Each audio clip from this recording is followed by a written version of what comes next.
All right, welcome in, guys. This is Tony K doing a TikTok live, showing you guys the screen here. I want to talk about the 40K Warhammer decks. Really, today I'm going to have, 20 new cards, 10 reprints, and then some of the alternative art that we're getting that I want to talk about. Shouldn't be too long of a chat. I'm guessing probably 20 to 30 minutes. And if you guys have any questions about any of the cards or anything you see on the screen, don't hesitate to let me know. I always like doing these TikTok lives so that I can get a little more interaction from people. I love hearing people's opinions. But without any further ado, let's go ahead and jump right to our first page of Magic the Gathering cards that we want to talk about. So you see here on the screen we have 10 cards. I'm just going to go through from top across, just like we're reading. Let's start with Marneus Calgar. This Esper Commander, so we got him right up here in the top left. Esper Commander, costing 5 total to get out. He has double strike. He's a 3/5. It is a Astrius Warrior, so whatever that means to you. And it has 2 abilities. Whenever 1 or more tokens enters the battlefield under your control, draw a card. And you can pay 6. Create 2 white Astrius Warrior creature tokens with Vigilance. So you have the ability to really just start off drawing cards off this guy real quick. Esper has some cool color token, or some cool tokens in those colors. Sorry, I'm still waking up here a bit. And, I mean, even when you think about mono white, tons of token creating ability. Up next, we got Blight Grenade. So our second card across the top there. Blight Grenade reads, destroy target creature, and then all creatures get -3/-3. Now, this is a sorcery that costs 4 colorless and 1 black to cast.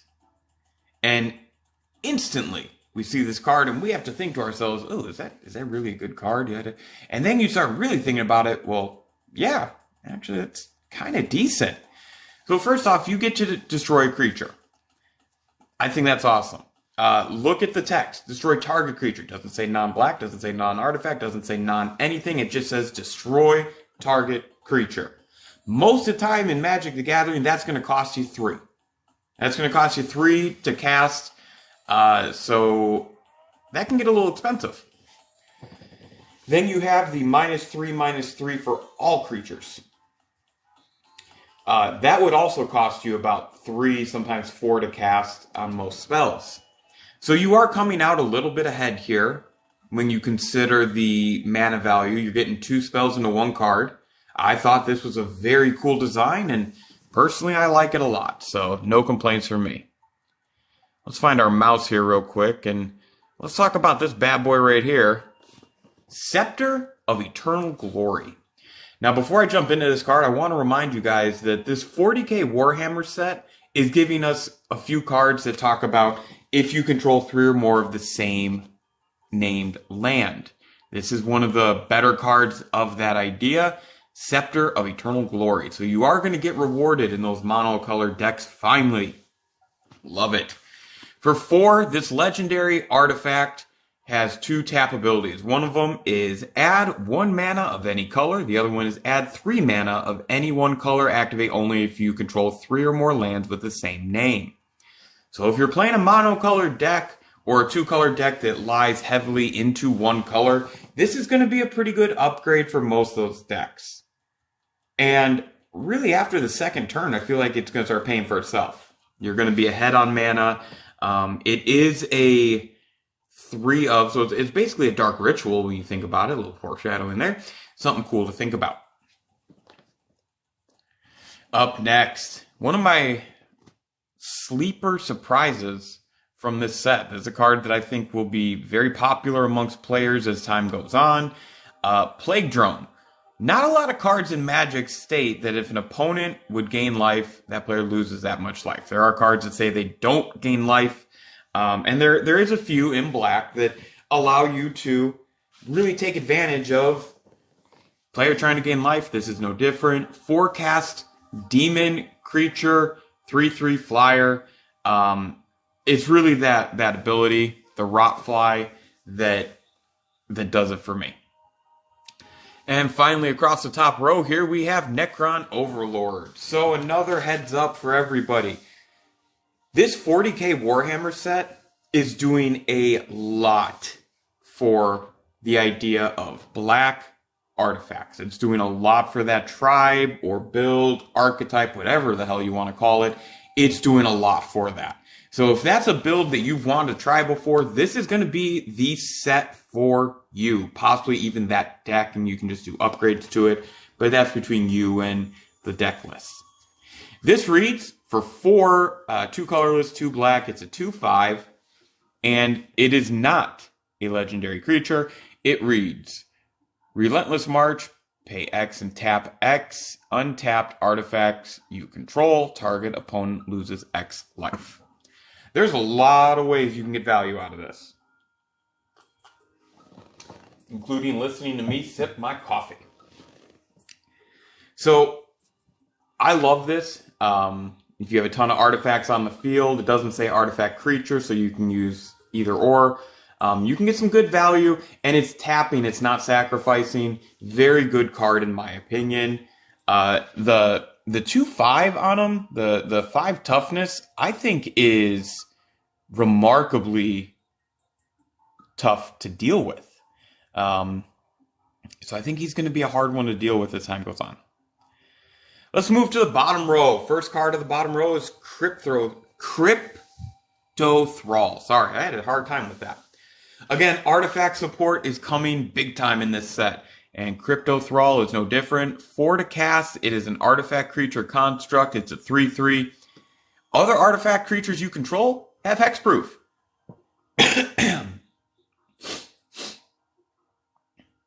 How awesome is it now that you have Battlesteel Forge, or Darksteel Forge and Crypto Thrall that can pretty much make your artifact creatures with Crypto Thrall, it can pretty much make them impossible to remove. I love it, and I think that, again, artifacts getting a lot of support from this Warhammer 40k. Next is Shadow in the Warp. So Shadow in the Warp is what a lot of people are calling a future Gruul, that's red and green, staple. It's an enchantment that costs 3, 1 colorless, 1 red, 1 green, and it has 2 things going on for it. The first creature spell you cast each turn costs 2 less to cast. The other ability is whenever an opponent casts their first non-creature spell each turn, Shadow in the Warp deals 2 damage to that player. Doesn't say you have to pick an opponent, doesn't say that you have to do any of that kind of jazz, and while it is first spell on each of those, I think Shadow in the Warp is going to be really powerful in Gruul decks, and reducing the casting cost of a creature by 2, that's huge. Just my opinion. Next, we have our first mono red card, and that is going to be Bloodthirster. So for all of you Magic fans that love mono red shenanigans where you're taking control of stuff, where you're trying to take extra turns and all that, this is the card for you. No doubt about it. Bloodthirster is 6 to cast, 5 colorless, 1 red. It is just a regular creature, not legendary. It is a demon, and it is a 6/6 flyer with trample. So a lot of evasive on there, and it reads, whenever it deals combat damage to a player, untap it. After this combat phase, there's an additional combat phase. The other ability reads, it cannot attack a player. It's already attacked this turn. That card's going to see a lot of play, especially in those red shenanigans. That's literally what I want to call it, red shenanigans. Let's move over here to Sloppity Bilepepper. This card has gotten a lot of conversation here in the pre-release. We are still 2 weeks away from the actual release of the set, but this card has gotten a ton of conversation. 4 to cast, 3 colorless, 1 black. It's a demon, non-legendary creature, and it's a 3/3. Very vanilla, but it's that tap ability. You can pay 2 and sacrifice a creature. The next creature spell you cast this turn has Cascade. Cascade, for those of you who don't remember, is basically you cast a spell that has Cascade one way or the other, and whatever the mana cost is, you search your you look at the top card of your library until you find a spell that has a lesser mana value, and you cast it without paying its ability. That's pretty bonkers, right? Cascade's one of those excuse me. Cascade's one of those abilities that you love it or hate it. It's one of the most popular in Magic, and it's one of the most polarizing. Some people can't stand it. Some people think it's awesome. I'm kind of in between. I think in the right build, it's good. There's definitely some good and bad to it. I've played it as a main idea of a deck, and it can be a little daunting to get through. So I think that's going to see a lot of play. Finally, last card here, we have Skorpek Lord, I guess. I don't know. Just a regular creature. It's a Necron Noble. Costs 3 to cast. It's 2 colorless and black. It's a 3/2 and has Menace. It also has other artifact creatures you control get +1/+0 and have Menace. So when I was talking about black artifacts getting a huge push in this set, that's what I'm talking about.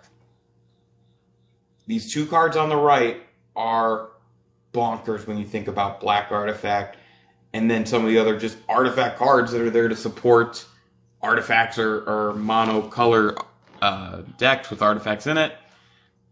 Guys, I would not be surprised if mono black becomes a huge archetype with artifacts. It also has Unearth, which they brought back some really cool abilities. Unearth and Cascade. I thought those were really cool to bring in. There's several cards in this set that use that. Kind of cool. Cool design space. This is my other page of quote-unquote new cards to the set. Let's go through them again. Same. We're just going to go top left down to bottom right. The War in Heaven. This is a 6-cast enchantment saga. And this might be my favorite of all the enchantment sagas that we've gotten so far in Magic the Gathering. First saga is you draw 3 cards and you lose 3 life. Second saga is you mill 3 cards. And then that third saga, let's just sum it up. You choose up to 3 target creatures with total mana value 8 or less in your graveyard. Return them to the battlefield. They're now black artifact creatures in addition to their other types. So for 6 mana, you can basically draw some cards, mill some cards, and return some cards. Now, it is 3 target creatures, but I don't think that's going to be super hard to build in. Doesn't have to be a mono color. I mean, this is going to be a pretty flexible card. Next is our first uncommon, and They Shall Know Fear. This costs 2, 1 colorless, 1 white. It is an instant, and it is going to become a tribal staple in my opinion. Choose a creature type. Creatures you control the chosen type get +1/+0 and gain indestructible until end of turn. So any creature type build that you're doing, any tribal builds that you're doing, if there's white in it, I feel like this is going to become an auto include. And yeah, just tell me what you think about that. I mean, just imagine this. You're playing mono white angels and someone goes to clear the board and you have this in your hand. And at 2 mana, that is a great spell. I think as of the recording of this video, we are, like I said, about 2 weeks away, just under 2 weeks away from the release, and this is the most expensive uncommon. Next is one of the cards that I've seen just a ton of talk about, Biotransference. This is a black enchantment. It costs 4, 2 colorless, 2 black, and it has a lot of text on it. Creatures you control are artifacts, in addition to their other types. Same for creatures you control that aren't on the battlefield. And then the other one is whenever you cast an artifact spell, you lose 1 life and you create a 2/2 black Necron Warrior artifact creature token. Lot to say there, but it's real simple. If you are trying to abuse the black artifact archetype that is coming and being pushed from this new set, this is a card you want. I expect this to be one of those cards that, like, when I look at it, I say to myself, combo enabler. This card is going to enable some combos. May not be like game-winning combos, may not be game-ending combos, but I just look at this card and Biotransference just yells soon to be abused to me. Up next, we have the only vehicle that I'm going to talk about from this set, and that is Ghost Ark. Vehicles are kind of tough, kind of hit and miss. But Ghost Ark costs 4, 3, flyer. It costs 2 to crew, and it has, whenever it becomes crewed, so it doesn't have to attack, doesn't have to block, just has to become crewed, artifact creature cards in your graveyard gain Unearth 3.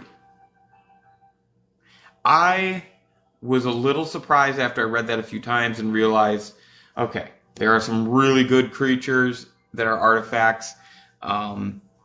Obviously, cards like Blightsteel can't hit your graveyard, so we're not worried about that. But the absolute volume of artifact creature cards that this is going to hit is absurd. Not just talking about the mono black builds that this new set's going to give us.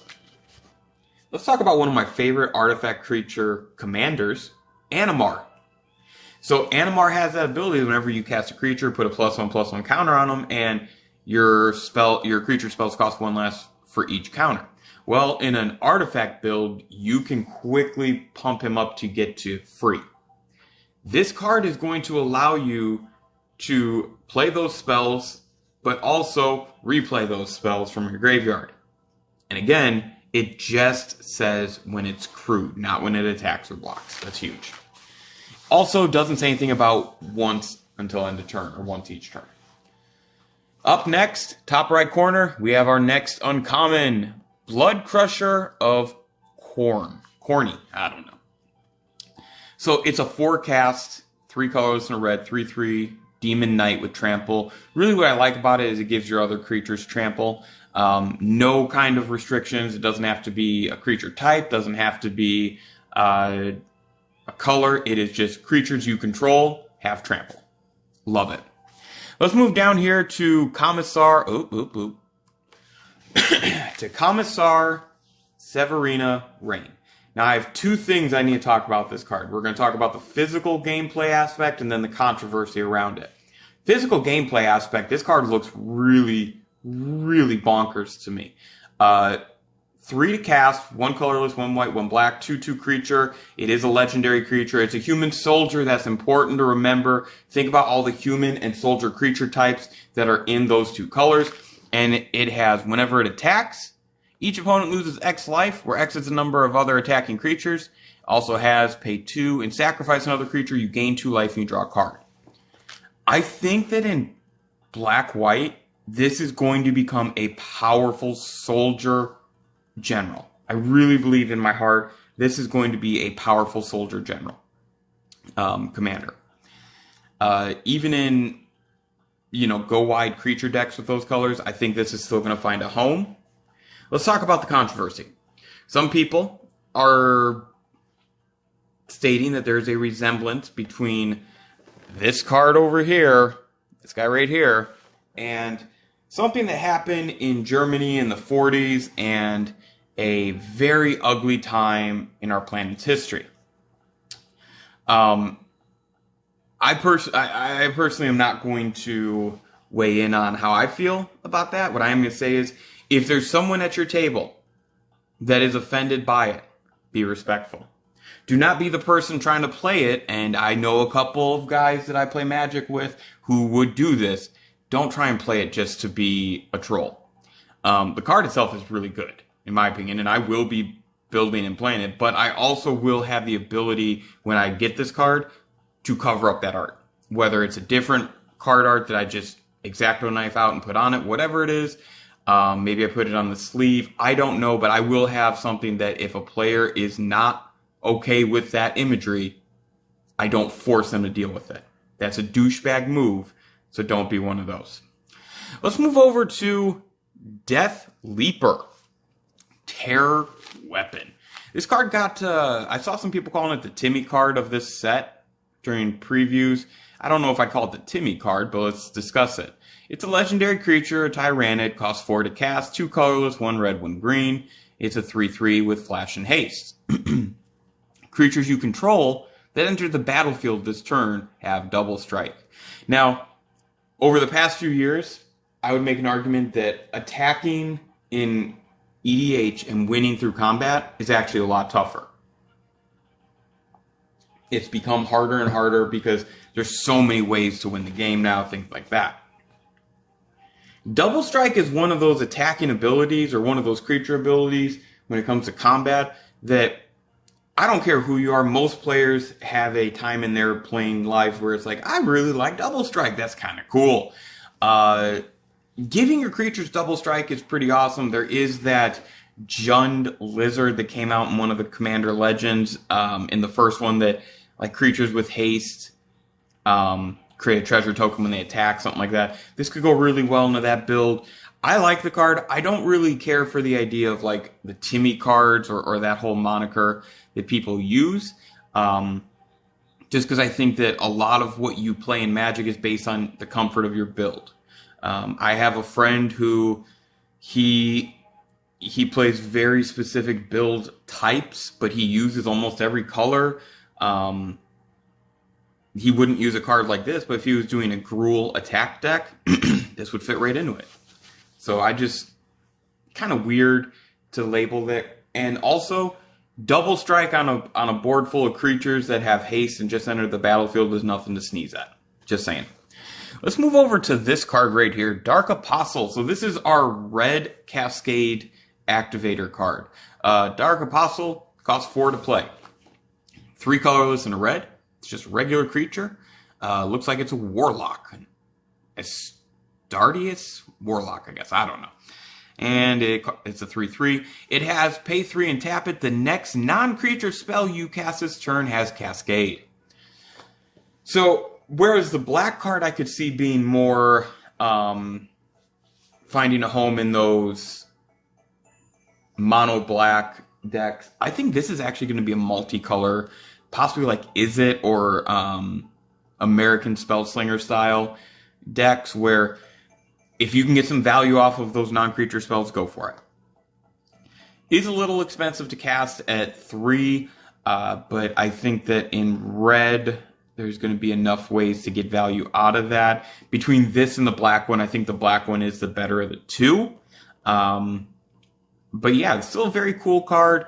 Cascade is going to become more popular, it seems, in this new EDH meta after this 40k set comes out.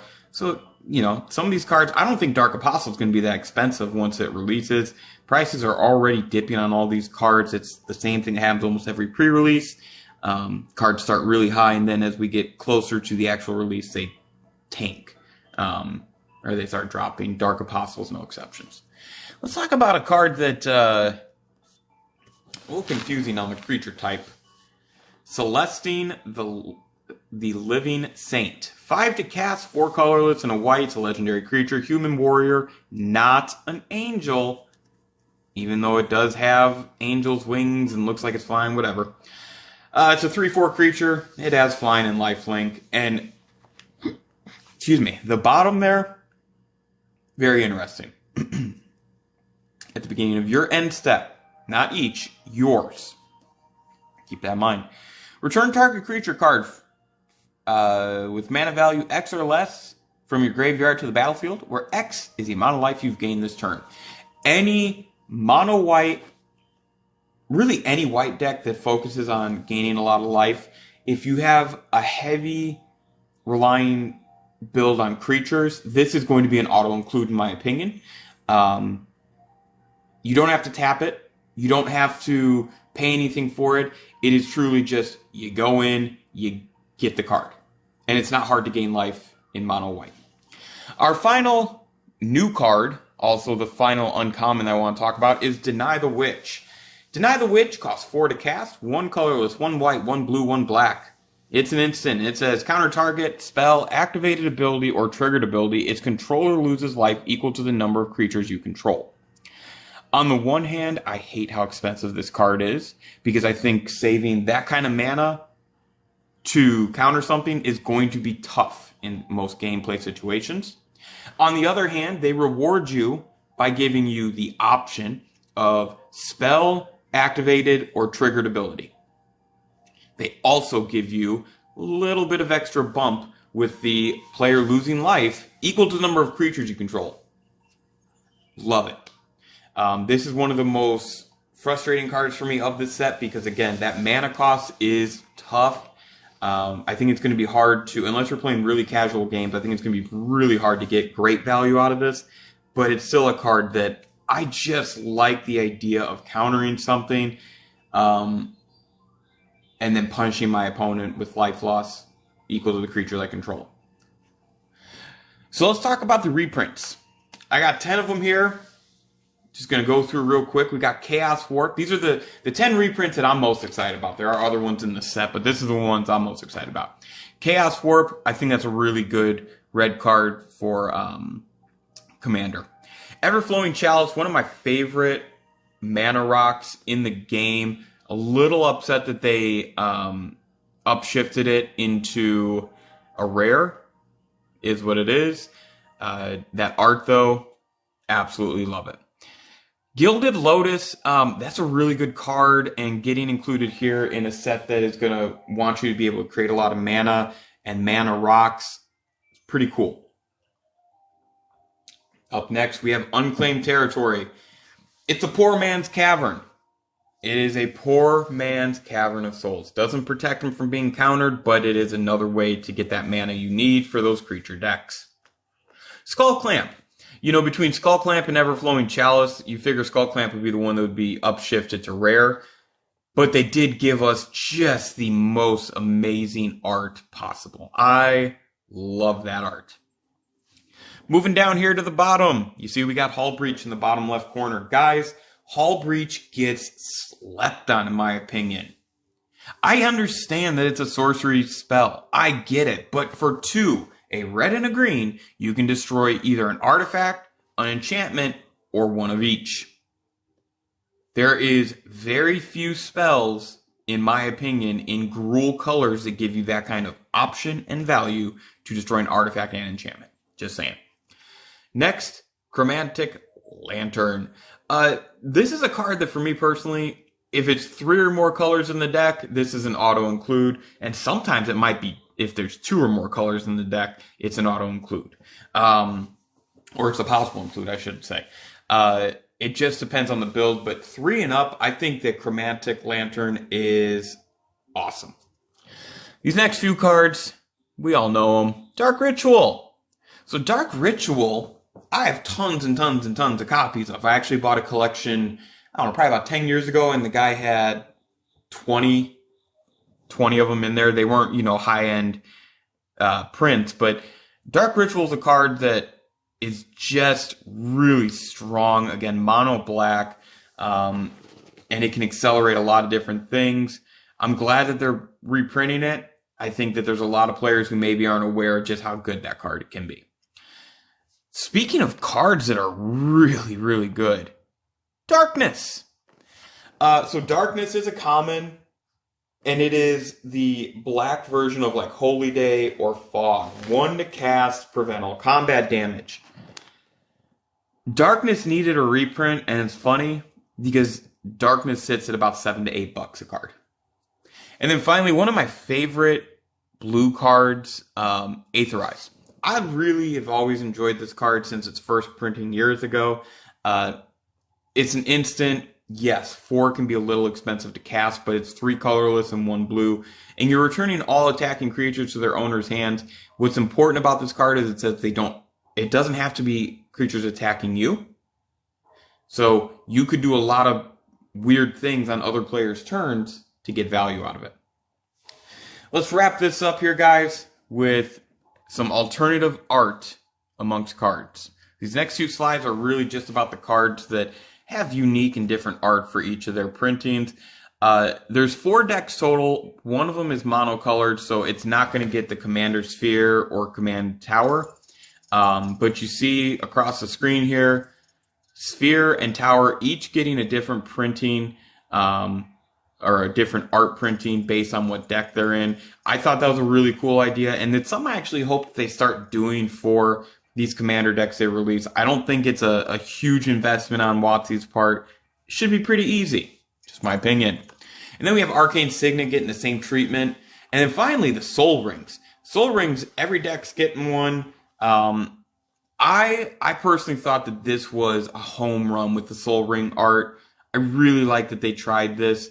And again, I really hope that they keep this going, because the art in Magic is one of the things, right after the gameplay, I'd say art is one of the things that I notice first. You have art, you have lore, you have the money aspect. I mean, there's so many things. Art is one of the things that's always drawn me back into this game. And this 40k Warhammer set is no exception. We're coming off of a few tough sets that each have different issues. I feel like this Warhammer set kind of nailed it. They hit the nail on the head with the hammer, if you will. So that'll do it, guys. Remember, this is just a TikTok live. I will save and upload it to YouTube where you guys can rewatch it there. And I truly appreciate it. Had some technical difficulties with this, so I couldn't necessarily do a full screen like I wanted to. So hopefully in the future I can work around that. But tell me what you guys think of this 40k Warhammer decks. Is there one that you truly think is better than the rest that you're going to build and try and tweak? Or do you think they're all kind of cool? You're going to buy them and just take cards out of them? What do you think about the Universes Beyond theory or concept? You know, we're going to be getting Lord of the Rings next, and we're going to get Doctor Who down the way. Is this something that you guys like? Is it something you guys would like to see them stop? Tell me below. Make sure you like, comment, subscribe, follow, share, whatever you can do on whatever platform you watch me on. That is so helpful. It's a very crowded space, so anything that you can do to help push my content to the front of people's For You pages and watches is appreciated. Thank you guys so much, and we'll see you next time.